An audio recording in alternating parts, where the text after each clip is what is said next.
Ya sebetulnya nggak harus malam hari. Ketika anaknya sekolah kan aman tuh. Ya kan kalau udah SD, anaknya udah sekolah, berangkat ke sekolah pagi-pagi jam 6, kan bisa tuh. Wah tapi orang tua kerja, nah kan problem juga. Orang tua ikut kerja, tapi kalau orang tuanya nggak, kerjanya masih bisa diatur, ya berhubungan ketika anaknya sekolah pergi kan aman tuh. Jadi tidak perlu khawatir ya. Nah, jadi waktu pun kapan aja bisa dilakukan sih ya, asal ketika anaknya sudah tidur. Ya, anak sudah tidur, baru bisa lebih bebas untuk melakukan hubungan intim.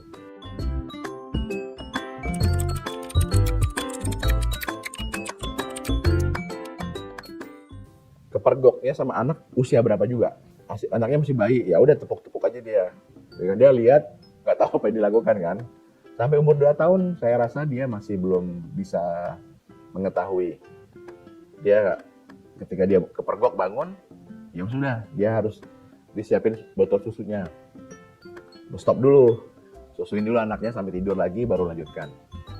Kalau dia sudah lebih besar, dia udah bisa berasosiasi tadi, usianya toddler lah, TK sampai awal-awal SD, dia sudah mulai tahu bahwa bapak ibu seperti apa. Nah itu kita juga harus melihat tingkat sejak berapa besar kemampuan dia memahami kan. Kalau kepergok pada usia-usia segini, yang pasti kita harus tenang dulu. Kita tidak perlu memarahi si anak, gitu.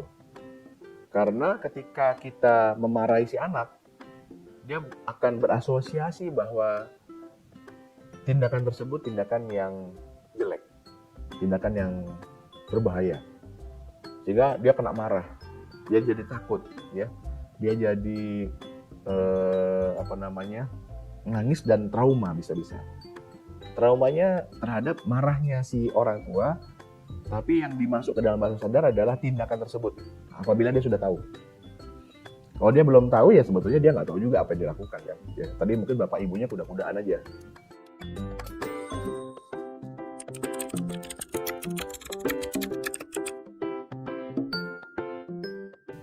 Bisa terjadi demikian. Banyak pasangan-pasangan muda yang mengeluhkan hal ini. Jadi ketika anaknya masih kecil, jadi hubungan intimnya jadi lebih jarang. Karena tadi capek ngurusin rumah tangga, capek anaknya netein segala macem, bangun tengah malam, kurang tidur dan lain-lain, sehingga menimbulkan mood untuk berhubungan itu menjadi lebih berkurang. Nah ini bisa terjadi. Tadi faktor komunikasi, tadi ya faktor habituasi, kebiasaan itu memang harus disampaikan kepada kedua pasangan.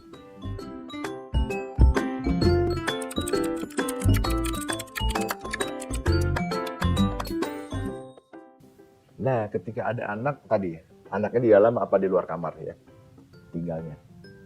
Kalau anaknya tinggal di luar kamar, ketika mau berhubungan intim adalah pencegahan dulu. Kamarnya dikunci gitu ya. Jangan lupa itu di cross check dulu, biar jangan sampai kepanikan anaknya tiba-tiba terobos masuk. Itu apabila tinggal di luar kamar. Apabila tinggal di dalam kamar, jadi memang harus diusahakan anak itu sudah terlelap dulu.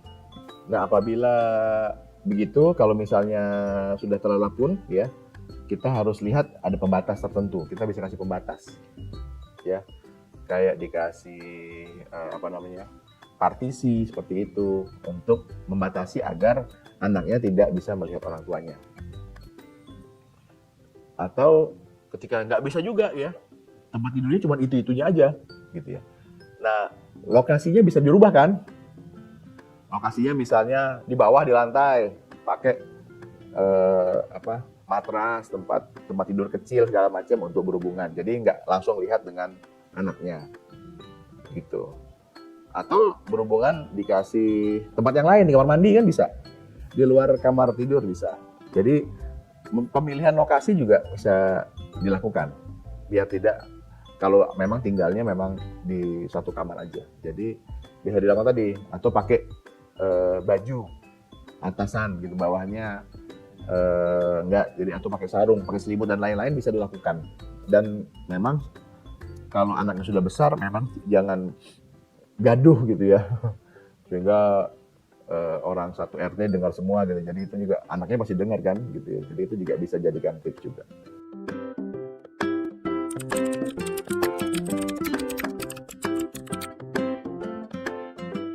Ada anak bukan berarti jadi quickie ya, jadi cepet gitu ya.